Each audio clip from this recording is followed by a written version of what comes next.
Hey guys, it's T and I am back with another video. Last week a few people hit me up on Snapchat like, girl, it's Friday, where is you? Ain't got a video, like what is you doing? But I was working so hard to get my blog up and running. God willing, by this Sunday it will be up and running. So www.somewherealways.com. I'm really excited to kind of give you a different perspective of me. On top of that, I'm going to switch my days of the week. So I'm actually going to start releasing on Wednesdays, get you through that little hump in a week, because releasing on Friday is rough because I want to go out and party, y'all want to go out and party. Like, too much going on. So, to today's video.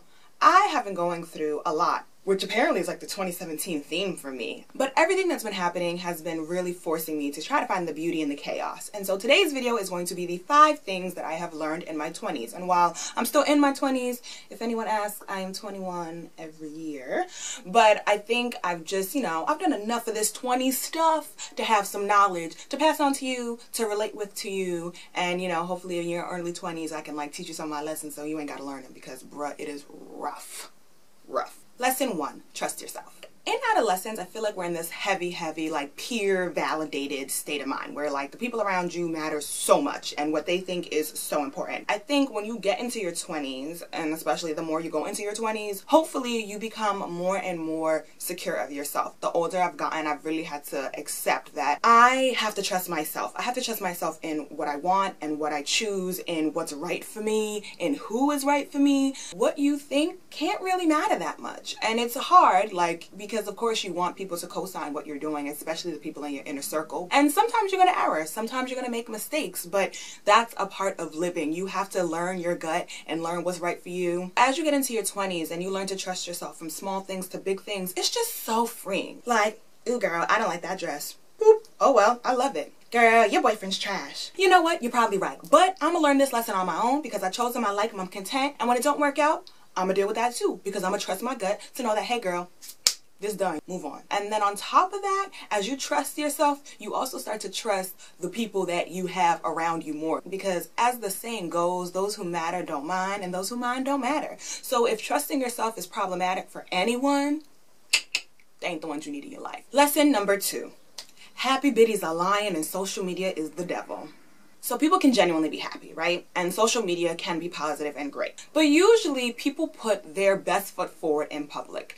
Although there's always that like 1 or 2 or 3 people on your timeline and just like in life who feel the need to only bring you negative stuff. Just like misery love company people who just always gotta complain, or like baby daddy ain't ish, I just got a ticket, nothing works out for me. Don't you got a homegirl to tell that to? Do not tener vergüenza. But generally, people put their best foot forward. The stuff you see externally isn't necessarily always 100% real. And while it's never good to compare, everybody does it in some aspect of their life. And you look at the situation like, wait a minute, this girl's happy, she just had a baby, she has this great job, and I'm feeling kind of cruddy trying to dig myself out of a rut. The grass is always greener, and the life that you're living probably isn't that much different than the life somebody else is living. There are always going to be peaks and valleys, and just because other people choose not to share all their business and tell you all their peaks and valleys, it does not mean that they don't exist. Lesson number 3, and this is a serious one, so I'm actually just going to say it real quick and let you ponder it, right? Love doesn't hurt, period. Family love, friend love, boyfriend love, any type of love, it don't hurt. If you love me, you don't tear me down and hurt me. If you love me, you don't physically put your hands on me, period. Number 4, don't knock if you don't buck. Now, once upon a time very long ago, some wise prophets once said, knock if you buck. And while that may be a snag a chick by the neck kind of anthem, those are some of the most profound words I have ever been told. You should not do or say anything that you cannot back up and admit to. Don't say nothing slick if you can't handle when I come back and say something slick to you. Don't do anything conniving if when someone does something conniving to you, suddenly you're hurt or sad by it, you can't handle it, or you're gonna play the victim. And finally, while I am non-violent, don't put your hands on nobody if you ain't got hands right back. If you say something rude to someone, you open the door to bad behavior. Like meeting someone and being cold and rude and then getting offended and playing the victim when someone is cold and rude to you. And number 5, life takes time. Change takes time. I think we live in this like microwave type of society now where we expect everything to be fast and quick and kind of easy, and it's not. When I started my YouTube channel, I didn't think anyone would watch it because I was talking about Korea, and Korea is clickbait as hell. If you're a black person with a personality who's kind of cute and make a channel about Korea, instant success.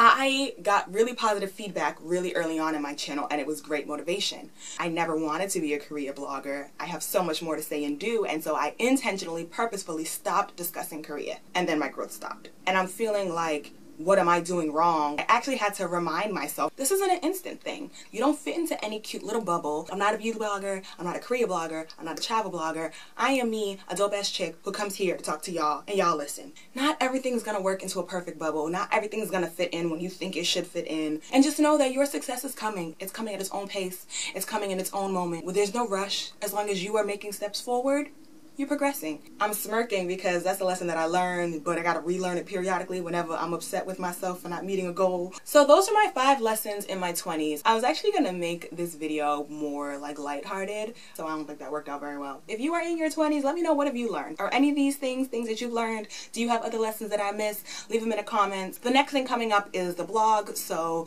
somewherealways.com. Look for that. I'm looking for a Sunday release, so like 4 days from now, if that math adds up. I look forward to seeing you guys next week. Bye!